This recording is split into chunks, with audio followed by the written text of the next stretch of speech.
Salam saudara yang dikasihi Tuhan, bersyukur boleh berjumpa kembali dengan saudara pada hari ini.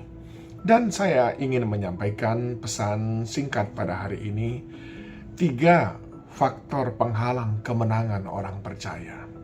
Saya mengambil latar belakang kisah bangsa Israel yang sedang diporak-porandakan oleh bangsa Midian. Dan pada waktu itu Tuhan menjumpai seorang pemuda yang menurut Tuhan dia adalah pahlawan gagah perkasa, namanya Gideon. Lewat malaikat, Tuhan menyapa Gideon. Di dalam Hakim-Hakim 6 ayat 11-13 dikatakan, kemudian datanglah malaikat Tuhan dan duduk di bawah pohon tarbantin di Ofra, kepunyaan Yoas orang Abiezer. Itu sedang Gideon anaknya mengirik gandum dalam tempat pemerasan anggur agar tersembunyi bagi orang Midian. Malaikat Tuhan menampakkan diri kepadanya dan berfirman kepadanya demikian, Tuhan menyertai engkau, ya pahlawan yang gagah berani. Jawab Gideon kepadanya, Tuanku, jika Tuhan menyertai kami, mengapa semuanya ini menimpa kami? Di manakah segala perbuatan-perbuatannya yang ajaib yang diceritakan oleh nenek moyang kami kepada kami? Ketika mereka berkata, bukankah Tuhan telah menuntun kita keluar dari Mesir? Tetapi sekarang Tuhan membuang kami dan menyerahkan kami ke dalam cengkraman orang Midian. Saudaraku yang dikasihi Tuhan, malaikat itu datang dan berkata, engkau Gideon adalah pahlawan yang gagah berani. Itu dikatakan di dalam ayat yang ke-12. Tetapi Gideon tidak lagi melihat dirinya sebagai pahlawan yang gagah berani. Gideon tidak lagi melihat dirinya sebagai bagian daripada bangsa yang sangat dicintai, dipilih, dikasihi, disayangi oleh Tuhan.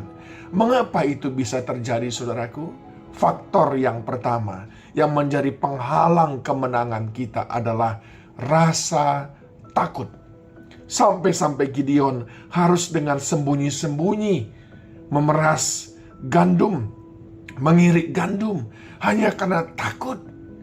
Kita sering sekali lupa identitas kita sebagai anak-anak Tuhan ketika kita mengizinkan rasa takut itu menghantui kita.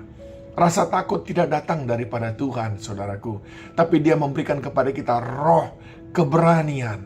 Saya tahu yang ada di depan kita begitu menakutkan, tapi jangan takut, sehingga saudara boleh terus melangkah.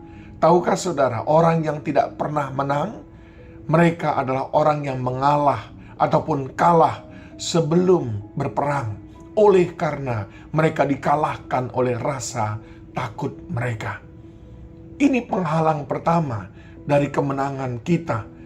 Kita takut mencoba, kita takut memulai sesuatu yang baru, kita takut menyekolahkan anak dan seterusnya. Lalu kapan kita bisa menang, saudara? Jangan takut. Jangan seperti Gideon bersembunyi karena penuh ketakutan. Yang kedua, saudaraku, apa yang menjadi penghalang daripada kemenangan kita? Ayat 14 dan 15. Lalu berpalinglah Tuhan kepadanya dan berfirman, pergilah dengan kekuatanmu ini dan selamatkanlah orang Israel dari cengkraman orang Midian. Bukankah aku mengutus engkau? Tetapi jawab Gideon kepadanya, Tuhanku, dengan apakah akan kuselamatkan orang Israel? Ketahuilah, kaumku adalah yang paling kecil di antara suku Manase, dan aku pun seorang yang paling muda di antara kaum keluargaku. Faktor kedua yang membuat kita tidak bisa menikmati kemenangan kita adalah banyak alasan. Kita terlalu banyak excuse, alasan ini dan itu. Kita mudah sekali menemukan 1000 alasan untuk tidak bertindak. Tapi mulai hari ini, temukan satu alasan untuk bertindak dan melupakan 1000 alasan untuk tidak bertindak. Alasannya adalah Allah menyertai kita. Saudara yang dikasihi Tuhan, kemenangan saudara ada di balik pintu itu. Kemenangan saudara ada di balik tembok itu. Syaratnya saudara harus mau melangkah ke pintu itu. Saudara harus mau kadang-kadang melompat tembok atau merobohkan tembok itu. Jangan banyak alasan, karena Tuhan sebetulnya sudah merancangkan kemenangan kepada saudara. Gideon berkata, aku adalah orang muda, aku terlalu kecil, aku tidak punya kemampuan apa-apa. Dengar baik, Tuhan yang memberikan kita kemenangan, asalkan kita maju melangkah ke depan. Bukankah Tuhan memberikan kemenangan kepada Musa hanya ketika Musa mengangkat tangan di hadapan Tuhan? Demikian kiranya. Yang penting saudaraku, jangan banyak alasan. Orang yang banyak alasan tidak bisa dipakai Tuhan. Tapi orang yang selalu berkata, aku siap Tuhan, kepadanya bersama dengan mereka, Tuhan akan melakukan perkara-perkara yang besar. Dan yang ketiga, faktor yang menghambat kemenangan kita adalah salah memilih teman berjuang. Hakim-Hakim 7 ayat 2-7 menceritakan di sana bagaimana Tuhan tidak menginginkan Gideon berperang disertai dengan orang yang salah. Ayat yang kedua dikatakan, terlalu banyak rakyat yang bersama-sama dengan engkau itu. Suruh mereka pulang yang tidak siap. Akhirnya, apa yang terjadi saudaraku? Sebagian besar dari rakyat itu, 20.000 orang mengundurkan diri karena mereka memang tidak siap. Siapa teman saudara berjuang sangat menentukan. Akankah saudara semangat, bergairah, dan memenangkan perjuangan ini?